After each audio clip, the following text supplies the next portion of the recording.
So mga tol, pinakita po ni Boss Rich doon ang reaksyon ni former Gobernador Ilocos Sur Chavit Singson nang panoorin ni Chavit Singson mga tol ang laban ni former 3 Division World Champion General Casimero kay Saul Sanchez sa Japan noong October 13. Makikita mga tol na tutok si Chavit Singson sa kakapanood sa cellphone, at nung makita ni Chavit Singson na hininto na ng referee ang laban, napatawa na lang si Chavit mga tol.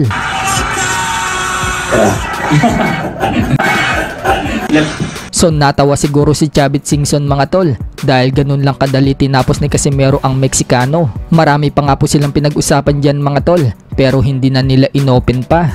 May haka-haka mga tol na baka daw si Chavit Singson na ang maging manager ni Casimero, pero mukhang malabo pa mga tol na maging manager ni Chavit Singson si Casimero dahil may manager pa si Casimero mga tol, at yan po ay si Jose de la Cruz na partner ni Egis Climas. May mga nagsasabi mga tol na hindi pa daw tapos ang kontrata ni Casimero sa manager niya, kaya malabo pang maging manager ni Casimero si Chavit Singson. Pero tansya po ng ibang mga tol, baka tulungan lang daw ni Chavit Singson si Casimero na mailakad sa bigating promoter. Malakas kasi ang connection nitong si Chavit Singson mga tol, lalo na sa top rank mga tol, malakas ang kapit ni Chavit. So pwedeng ganyan po ang mangyayari mga tol. Talaga namang tumutulong itong si Chavit mga tol. Sa katunayan, kahit si Chavit Singson ang tumatayong manager ni Olympian Charlie Suarez, hindi po humihingi ng cut o nakikihati si Chavit Singson sa kita ni Charlie Suarez. Sa katunayan mga tol, si Chavit Singson pa nga ang gumagasto sa sarili niyang bulsa para sa Team Suarez noong lumaban si Suarez sa US. Sa kabilang banda naman mga tol, mga Japanese, masyadong pinoprotektahan nila si Naoya Inoue tungkol sa pantatrash talk ni Casimero kay Inoue.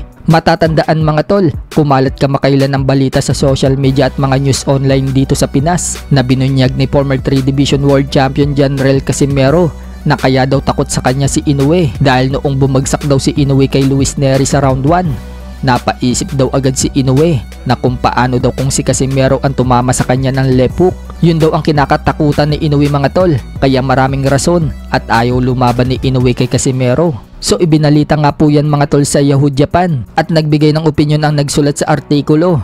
At sinabing puro na lang daw pantatrash talk ngayon si Casimero dahil alam daw nitong wala ng pag-asang mangyari pa ang labang kay Inoue. Kaya wala na din daw saysay mga tol ang pagdadaldal ni Casimero. Sinabi din sa artikulo mga tol na kung ano man daw ang sabihin ni Casimero, angal na lang daw yun ng isang talunan. So mukhang masyado nga pong minamaliit ng mga Japanese si Casimero at pinoprotektahan nila si Inoue. Mas maganda siguro mga tol kung isulat na lang nila sa artikulo na i-call out nila si Inoue na lumaban na kay Casimero para malaman talaga kung sino ang mananalo. Marami kasing mga Pinoy fans ang nagsasabi na puro iwas lang daw si Inoue kay Casimero, pero lang yung mga bashers ni Casimero.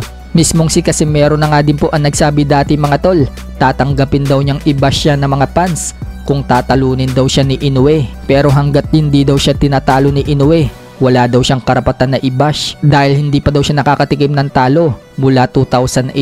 Pero para sa ating sariling opinion mga tol, ang takot talaga dyan yung promoter ni Inoue na si Hideyoki Owashi. Ayaw ni Owashi na itapat si Inoue kay Casimero, pero kung si Inoue ang tatanungin, mukhang gusto naman niyang labanan si Casimero. Minsan na po kasi nagbitaw ng salita si Inoue mga tol noong ma-interview siya dati. Sinabi niyang gusto daw niyang labanan si Casimero dahil may unfinished business pa daw sila. Pero sumingit nga po itong si Hideyoki Owashi mga tol, para daw sa kanya ayaw na daw niyang ipalaban si Inoue kay Casimero. Pero dahil gusto daw ni Inoue na labanan si Casimero, papayag na rin daw si Hideyoki Owashi. Pero yun nga mga tol, biglang nagbago ang isip nitong si Hideyoki Owashi, lalo na noong talunin ni Casimero si Saul Sanchez sa round 1 pa lang. Sinabi niyang unprofessional daw si Casimero dahil nag-overweight sa laban kay Saul Sanchez, kaya ayaw niya nang ipalaban si Inoue kay Casimero. Kumbaga mga tol, sunod-sunuran lang itong si Inoue sa promoter niya.